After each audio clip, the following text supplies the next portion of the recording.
Today you're going to be listening to me read Learning the Ropes. I want you to listen to my voice pause at certain punctuation and how I could change my voice as I read to add expression to make it more interesting when you read out loud.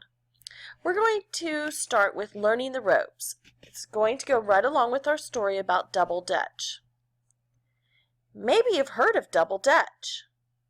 The jump rope sport that involves two ropes, multiple jumpers, and complicated steps. Maybe you've heard twirlers recite the rhymes and seen the jumpers stepping in unison under the ropes. But do you know how this sport began? If you guess it has something to do with the Dutch, you're right. However, double dutch professionals believe that the history of this sport dates much further back in time. Just how old is it? It most likely started with ancient Phoenician, Egyptian, and Chinese rope makers. These craftspeople worked in spaces called rope walks, usually located near seaports. Most rope walks measured about 900 feet long. Here's how they worked. First, the ropers tied bunches of hemp around their waists. 2 strands of hemp were attached to a big wheel. The rope makers then walked backwards, twisting the identical strands together into the rope with one uniform width. As they worked, helpers called runners moved back and forth, keeping the spinners supplied with hemp. These spinners, runners, and their families brought each element of their work into their leisure time. Gradually, a game developed that was passed from generation to generation. Hundreds of years later, Dutch settlers brought their double-roped jumping routine to their trading town, a town that is now New York City. When the British arrived later and saw the game, they named it double dutch. Actually, this is only one version of how the name came about.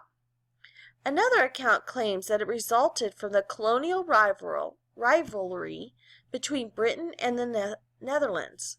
Back in the 1600s, the competition between these two nations drove the British to engage in name-calling. Soon they began to refer to anything they didn't like as Dutch. Later, anything confusing or difficult became known as High Dutch or Double Dutch. Wherever the name came from, Double Dutch is certainly difficult. It's now also an internationally recognized sport. David A. Walker is credited for transforming the game, along with a team of instructors.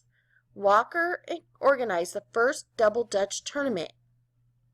He also developed a form of Double Dutch called fusion. This form combined jumping with music, making the sport even more difficult, but this is hardly intimidated Double Dutch enthusiasts. On the contrary, fusion made the sport more popular. Thousands of athletes have mastered this form. They have to. Fusion is the style used in tournaments. And teams qualifying for higher rounds always use it. Double Dutch teams now come from places as far away as Japan. The sport, which was once dominated by females, now includes boys and men too. And they rank among the champions. Double Dutch isn't your mother's jump rope game anymore. If you consider its ancient origin, it never was.